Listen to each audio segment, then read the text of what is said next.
Welcome to দিশার exam guide.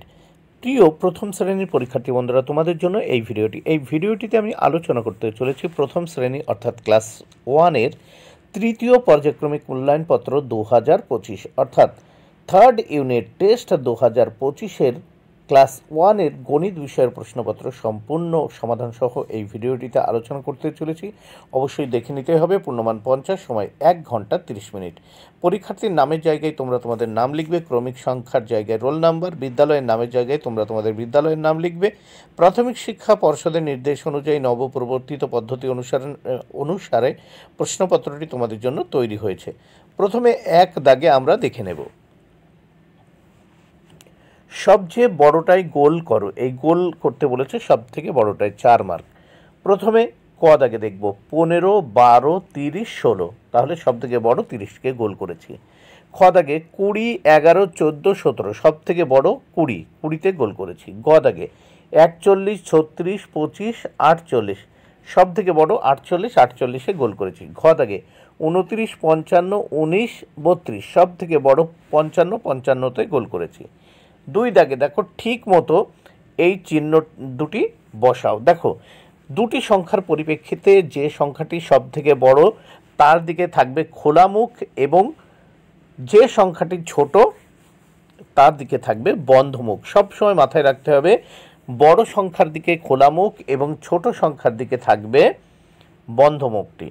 তাহলে আমরা দেখে নেব 6টি 6 মার্ক, প্রত্যেকটির জন্য 1 মার্ক করে বরাদ্দ। এইবার দেখে নেওয়া যাক তাহলে 2-এর ক 69। দেখো 69 99-এর থেকে কি হচ্ছে ছোট, তাহলে বন্ধমুখ 69-এর দিকে। খ দাগে 95। দেখো 95 কি 90-এর থেকে বড়, তাহলে খোলা মুখ কোন দিকে হলো দেখো 95-এর দিকে। গ দাগে দেখো 74 47-এর থেকে বড়, সেই জন্য এই খোলা মুখ 74-এর দিকে। ঘ দাগে 87 69-এর থেকে বড়, তাই খোলা মুখটি 87-এর দিকে।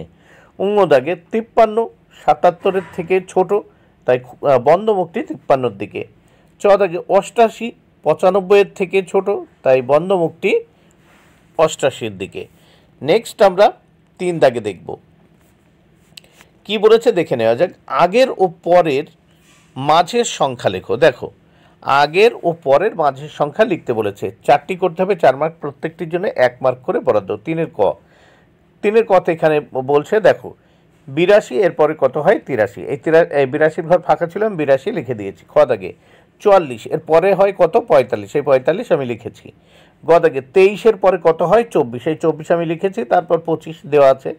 খ দাগে 67 শেষে দেওয়া আছে 69, মাঝখানে হবে 68 লিখে দিয়েছি। দেখো 4 দাগে কোন সংখ্যাটা উল্টে দিলে একই থাকে।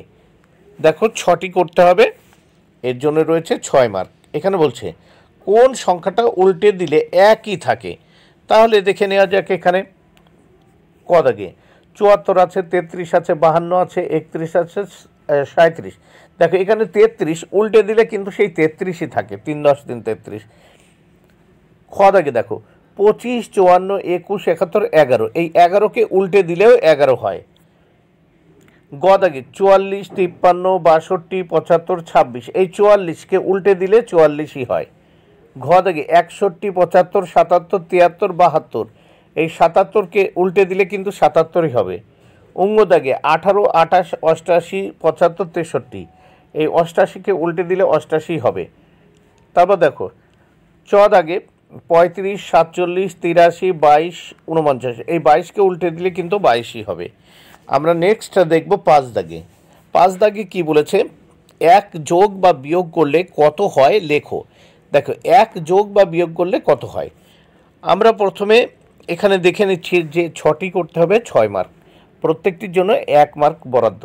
তাহলে 6টি প্রশ্নের সমাধান করতে হবে, 6 মার্ক। এখানে ক দাগে 67-এর সাথে 1 যোগ করলে কত হয় 68। খ দাগে দেখো 57-এর সঙ্গে 1 যোগ করলে কত হয় 58।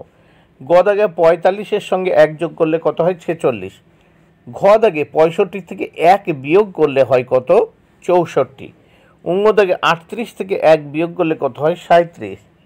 চ দাগে 58 থেকে 1 বিয়োগ করলে কত হয় 57। এবার আমরা এই প্রশ্নপত্রের নেক্সট পেজ দেখে নেব। নেক্সট পেজ দেখে নেওয়া যাক। নেক্সট পেজে কি বলেছে এখানে, নানাভাবে 10 বানাও। দেখো 5টি করতে হবে, 10 মার্ক, প্রত্যেকটির জন্য 2 মার্ক করে বরাদ্দ। দেখো এখানে 10 আছে, এই 10কে এখানে আমরা নানাভাবে 10 করব। দেখো 5 যোগ 5 কত হয় 10, 6 যোগ 4 কত হয় এই 10, 7 যোগ এই 3 কত হয় 10, 8 যোগ এই 2 10, 9 যোগ 1 10। এবার আমরা নেক্সট দেখব 7 দাগে। 7 দাগে বলেছে মনে মনে ভেবে ফাঁকা ঘরে লেখো। মনে মনে ভেবে ফাঁকা ঘরে লিখতে হবে। ক দাগে, টিপাই 1 জোড়া কাঁচা কলা কিনলো, 4.5 টাকা দাম। টিপাই 5 টাকার একটি কয়েন দিল। দিলু কাকা, দেখো দিলু কাকা বেচছিলেন, একটা কত পয়সা ফেরত দিলেন। দেখো টিপাই 1 জোড়া কলা কিনলো, তার দাম 4.5 টাকা, কিন্তু টিপাই 5 টাকার একটি কয়েন দিল। তাহলে দিলু কাকা এই কলা বেচছিলেন, কত টাকা ফেরত দিল? তাহলে 5 টাকা দিলে 4.5 টাকা যদি কলার দাম হয়, তাহলে 50 পয়সা ফেরত দেবে। তাহলে একটা 50 পয়সা ফেরত দিলেন। খ দাগে, আয়ুব চাচা ফুলকপি বেচছেন, জয়নাল দাদা দুটো কপি নিয়েছেন, 30 টাকা দাম। দাদা 50 টাকার নোট দিলেন, চাচা একটা কত টাকার নোট ফেরত দিলেন? দেখো 20 টাকার নোট ফেরত দেবে। কারণ দেখো ফুলকপি বেচছে, দুটো কপি নিয়েছে, দুটো কপির দাম হচ্ছে 30 টাকা। তাহলে 50 টাকার নোট দিলে 30 টাকা তিনি কেটে নিলেন, তাহলে ফেরত দেবে কত? 20 টাকা। এবার নেক্সট আমরা দেখব 8 দাগে। 8 দাগে কি বলেছে দেখে নেওয়া যাক। নিচের সমস্যাগুলি সমাধান করো। 3 4 12, প্রত্যেকটির জন্য 4 মার্ক করে বরাদ্দ। 8 ক, বাবা জাল ফেলে 9টা মাছ ধরলেন, দাদা ছিপ দিয়ে 7টা মাছ ধরলো, মোট কটা মাছ ধরলো? দেখো তাহলে এই 9 আর 7 কত হয়? 9 আর 7 যোগ করলে কত হয়? 9 আর 7 16, মোট 16টি মাছ ধরা হলো। খ দাগে, একটি গাড়িতে 7 জন উঠলো, পথে 3 জন নেমে গেল, গাড়িতে কতজন রইল? দেখো একটি গাড়িতে 7 জন উঠলো, পথে আবার নেমে গেল 3 জন, মানে বিয়োগ 3। তাহলে 7 থেকে 3 বিয়োগ করলাম, কত হলো? 4। গাড়িতে 4 জন রইল। গ দাগে, আসিফকে তার চাচা 4টে লিচু দিল, ফুপু আরও 6টি লিচু দিল। ফুপু আরও 6টি লিচু দিল, আসিফের মোট কটা লিচু হলো? তাহলে দেখো আসিফের চাচা দিয়েছিল কটি? 4টি। ফুপু আরও 6টি দিয়েছে, তাহলে 4 যোগ 6, তাহলে 6 আর 4 যোগ করলে কত হয়? দেখো 10। তাহলে আসিফের মোট 10টি লিচু হলো। বন্ধুরা ভিডিওটি ভালো লাগলে অবশ্যই লাইক, কমেন্ট ও শেয়ার করো। Thank you very much. Keep watching my channel and my video.